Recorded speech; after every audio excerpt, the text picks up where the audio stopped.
This story is titled, My Fiancé Secretly Took Out a Loan in My Name for His New Car, so I reported him and broke off the engagement. My name is Emily Peterson. I'm 29 years old from Charleston, South Carolina, and up until a few months ago, I thought my life was falling perfectly into place. I had a stable career as an interior designer, a cozy little townhouse, and a fiancé named Daniel who seemed like my dream come true. Daniel and I had been together for 3 years, and he proposed to me during a dreamy weekend getaway in the mountains. For all intents and purposes, my life felt like a fairy tale. But as it turns out, the real story was something entirely different. It started innocently enough. Daniel began talking about wanting to upgrade his old car. "It's embarrassing to show up to meetings in that beat-up thing," he'd said one night while we were having dinner. I understood where he was coming from. He was working as a financial advisor and frequently met with high-profile clients. He wanted to make a good impression, and while I thought his old car was fine, I supported his desire for something new. Still, I wasn't expecting what came next. Within a few weeks, Daniel began obsessively researching luxury cars. He'd stay up late watching videos and reading reviews. At first, I teased him about it, calling him Mr. Fancy Wheels. He'd laugh and say, "You'll love it when you see it, Em. Just wait." But then things started feeling off. Daniel was acting strangely. He was secretive, always turning his laptop away when I walked by, and there were times he'd get defensive when I asked simple questions like, "How's the car search going?" He'd brush me off with vague answers or change the subject entirely. I chalked it up to him wanting to surprise me with his choice. But in hindsight, those were the first cracks in the foundation of our relationship. A month later, Daniel came home in a sleek, brand-new BMW. It was stunning. Shiny black exterior, leather seats, and every high-tech feature you could imagine. He was practically glowing with pride, and I couldn't help but smile at how happy he looked. "Wow, you really went all out," I said as I walked around the car, taking it all in. "Nothing but the best for us," he replied with a wink. That statement stuck with me. Us? I didn't ask right away, but later that evening, I couldn't ignore the nagging thought in the back of my mind. We hadn't talked about finances recently, and I knew a car like that wasn't cheap. I decided to bring it up casually. "So how did you manage to pull this off?" I asked while we were cleaning up after dinner. Daniel hesitated for a split second before replying, "I got a great deal, and the loan terms were unbeatable. Don't worry about it, babe." Something about his tone didn't sit right with me, but I didn't want to push too hard. After all, he was my fiancé. I trusted him, or at least I thought I did. The uneasy feeling didn't go away, though.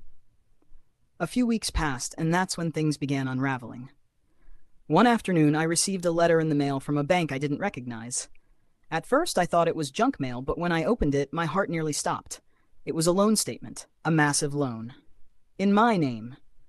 My hands trembled as I read through the details. The loan was for the exact amount of Daniel's car, and the account had been opened less than a month ago. There was no mistaking it. He had somehow taken out a loan in my name without my knowledge. I felt like the floor had been ripped out from under me. My mind raced with questions. How could he do this? How did he even get my information? And why would he betray me like this?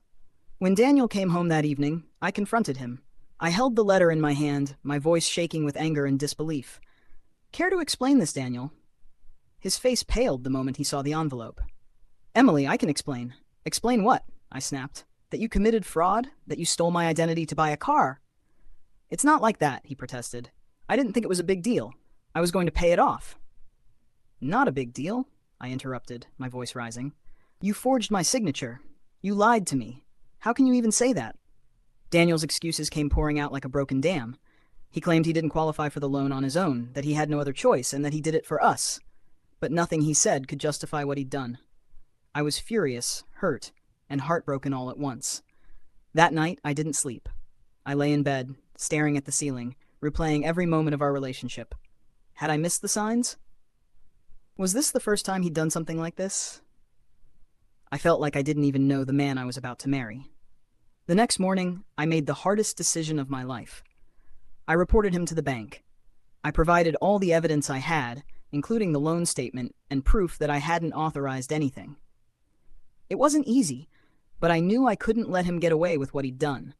Not just to me, but to anyone else he might have deceived in the future. When Daniel found out, he was livid. He accused me of overreacting, of ruining his life. But the truth was, he had ruined everything the moment he chose to betray my trust. I broke off the engagement and asked him to move out of my townhouse. It was one of the most painful experiences I've ever endured. For weeks, I felt like I was drowning in a sea of emotions, grief, anger, and a deep sense of betrayal. But as time went on, I began to realize something important. What Daniel had done wasn't just about the loan or the car. It was about control, manipulation, and a complete lack of respect for me as a person. Now, months later, I'm still healing. I've learned to be more cautious, to trust my instincts, and to stand up for myself even when it's hard. Losing Daniel was painful, but in the end, it was a blessing in disguise. I dodged a bullet, and for that, I'm grateful. But there's one thing I'll never forget. The lesson that trust is something sacred, and once it's broken, it's almost impossible to rebuild. After Daniel moved out, I found myself standing in the ruins of what I thought my future would look like. It wasn't just the engagement ring I had to take off. It was the entire idea of us. I spent days going through our shared photos, the plans we'd made for our wedding, and the dreams we talked about late at night. But those memories, once cherished, now felt hollow. It was like the man I loved had been a stranger wearing a mask the whole time. The legal process wasn't easy either. After reporting Daniel to the bank, they opened an investigation. I had to submit multiple documents to prove my identity and show that I hadn't authorized the loan. The bank's fraud department worked quickly, but every step of the way felt like another reminder of how deeply I'd been betrayed. Meanwhile, Daniel's anger was relentless. He started bombarding me with text messages, alternating between apologies and accusations. One moment, he'd beg for forgiveness, promising to make it right, and the next, he'd lash out, calling me selfish for reporting him. I stopped responding after a while. I couldn't handle the emotional whiplash, and deep down, I knew there was no repairing what he'd broken. But then came the most shocking twist. During the investigation, the bank uncovered something even more damning. This wasn't the first time Daniel had pulled a stunt like this. They found records of another fraudulent loan he'd taken out years ago, though it had been a smaller amount and had flown under the radar. I was floored. This man, who I had trusted with my heart and my future, had a pattern of deceit. I felt sick to my stomach, realizing just how lucky I was to have caught him before tying the knot. As the case against him built, the bank decided to press charges. Daniel was arrested for identity theft and fraud. The news spread quickly among our mutual friends and his colleagues. I didn't feel vindicated. I just felt sad. Sad that someone I loved could fall so far, and sad that I'd been blind to it for so long. But amid all the pain, there was a small, flickering light of hope. My friends and family rallied around me, reminding me of my worth and helping me rebuild. My best friend, Sarah, moved in with me temporarily to keep me company, and my parents made regular trips to visit me. Slowly, I started to piece my life back together. One day, as I was sorting through the chaos of everything Daniel had left behind, I found a journal I'd been keeping before we got engaged. Flipping through the pages, I came across an entry from 2 years ago. In it, I'd written about how I was unsure of Daniel's character. "He's charming, but sometimes I feel like he's hiding something," I had scribbled. I don't know why, but it's hard to shake the feeling that he's not being completely honest. Reading those words felt like a gut punch. My instincts had been screaming at me, even back then, but I'd ignored them because I wanted to believe in him so badly.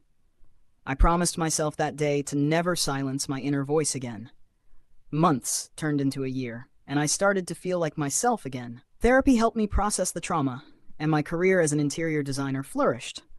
I even began volunteering at a local women's shelter, sharing my story with others who had experienced betrayal or financial abuse. It felt empowering to turn my pain into something meaningful. And as for Daniel, he eventually pleaded guilty to the charges. He was sentenced to probation and ordered to pay restitution to the bank. I haven't spoken to him since the court proceedings ended, and I don't plan to. He's a closed chapter in my life, a painful one, but a chapter I've learned from nonetheless. Looking back, I see how easy it is to get swept up in the idea of love and ignore the red flags. I wanted so badly to believe in our future that I turned a blind eye to my doubts. But now I know better. Love isn't about grand gestures or material things. It's about trust, respect, and honesty. Without those, it's not love at all. To anyone listening to this, I want you to remember this. Trust your gut. If something feels off, don't ignore it. And most importantly, never let anyone take away your sense of self-worth. You deserve to be with someone who values you for who you are, not for what they can take from you. This story wasn't easy to tell, but it's one that needed to be shared. Thank you for listening. And if you've ever experienced something similar, know that you're not alone. Healing takes time, but it's possible, and you're stronger than you think.